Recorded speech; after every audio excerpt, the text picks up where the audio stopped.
आज आप लोगों को यूनिट नंबर 4 CE 310 आपका जो अर्थक्वेक रेजिस्टेंस स्ट्रक्चर है उस सब्जेक्ट का एक टॉपिक है। यूनिट नंबर 4 में special construction features clause number 5 इसको समझाया जाएगा। तो आपके जो ये क्लॉज नंबर 5 है वो कहाँ से लिया गया है, तो IS 4326/1993 आपको लास्ट एक लेक्चर में आप लोगों को ये बताया गया था कि डिफरेंट कोड्स हैं जो कि अलग अलग स्पेसिफिकेशंस के लिए या अलग अलग कंडीशंस के लिए इस्तेमाल किए जाते हैं, और जहाँ पर भूकंप आता है उनके अकॉर्डिंग आपको जहाँ पर जिस कोड की रिक्वायरमेंट हो उसका इस्तेमाल कर आप भूकंप के से जो क्षतिग्रस्त होने वाले जो आपके स्ट्रक्चर है उनको आप सही कर सकते हैं। तो इसके अनुसार आपने अलग अलग कोड्स बनाए थे। तो उसमें एक IS 4326/1993 है कि इसमें जो खंड नंबर 5 है उसमें इमारतों के संरचनाओं में सामान्यतः प्रयोग किए जाने वाले मानकों के अलावा विशेष निर्माण रूपक मतलब बताए गए हैं, स्तुतियाँ बताई गई हैं, जिससे कि आप एक स्ट्रक्चर का निर्माण करेंगे तो उससे आपका स्ट्रक्चर और ज़्यादा मजबूत होगा और वो कंस्ट्रक्शन जो अर्थक्वेक रेजिस्टेंट स्ट्रक्चर का निर्माण होगा। तो इसके लिए उसने जैसे अलग अलग स्तुतियाँ क्या क्या बताई हैं। पहली स्तुति है कि समीपस्थ संरचनाओं का पृथक्करण, इसे इंग्लिश में उसने बोला है सेपरेशन ऑफ एडजॉइनिंग स्ट्रक्चर। तो कहे कि दो पास वाले भाग के मध्य में न्यूनतम चौड़ाई होना आवश्यक है ताकि भूकंप के समय टकराव न हो और टकराव को रोका जा सके, अथवा पृथक्करण की जहाँ पृथक्करण की आवश्यकता है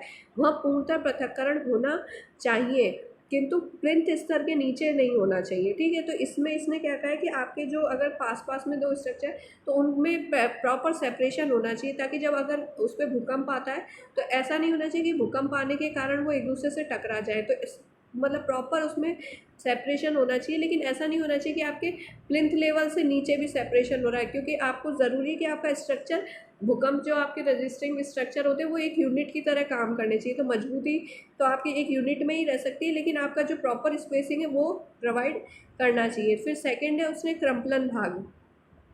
तो क्रम्पलन भाग का क्या मतलब है, ढांचानुमा निर्माण में जो आपका फ्रेम टाइप स्ट्रक्चर होता है उसमें क्रम्पलन भाग के किसी भी पार्श्व के अवयवों को डुप्लीकेशन किया जा सकता है।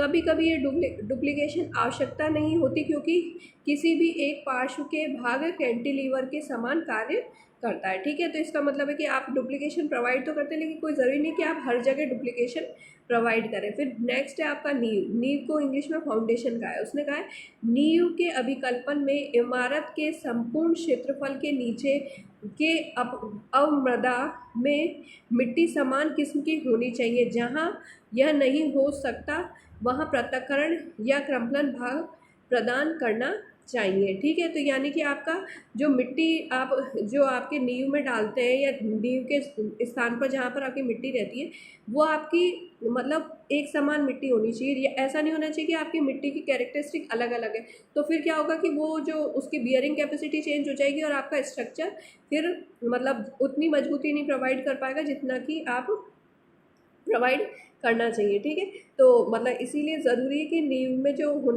यूज़ करने वाली जो मिट्टी है वो आपकी एक समान हो। फिर उसके बाद में उसने नेक्स्ट कहा है छत व फर्श।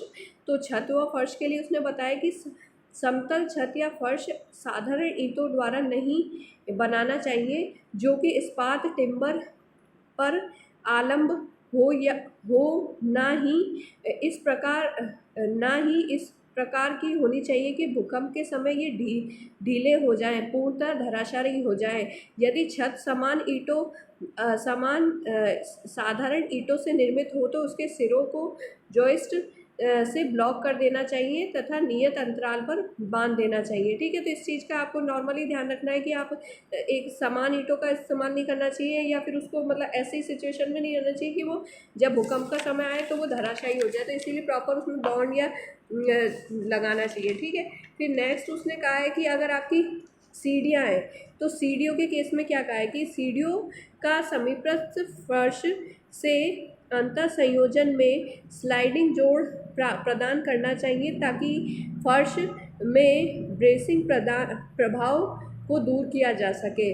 बड़े बड़े सीढ़ी युक्त कक्षों को शेष इमारत से क्रम्पलन भाग द्वारा पृथक करना चाहिए तथा उसने 3 अलग अलग सीढ़ियों के लिए उसने विद डायग्राम एक्सप्लेन किया गया है। जैसे पृथक सीढ़ी होती है, एक बिल्ट इन सीढ़ी होती है और एक स्लाइडिंग जोड़ युक्त सीढ़ी होती है। तो इस तरीके से इस क्लॉज नंबर 5 में आपके प्रॉपर जैसे कि उसने बताया है कि मतलब सेपरेशंस के बारे में, क्रम्पलन भाग के बारे में बताया, नींव, छत, फर्श और सीढ़ियाँ। तो इन सब के बारे में स्पेशली आपको कुछ कुछ स्पेसिफिक या मिनिमम जानकारी है जो बताई गई है कि आपको इन चीज़ों का मिनिमम आपको ध्यान रखना है जब भी आप किसी स्ट्रक्चर का निर्माण करते हैं। तो इससे क्या होगा कि आपके जो स्ट्रक्चर में भूकंप के द्वारा होने वाली जो क्षति है वो कम की जा सकती है।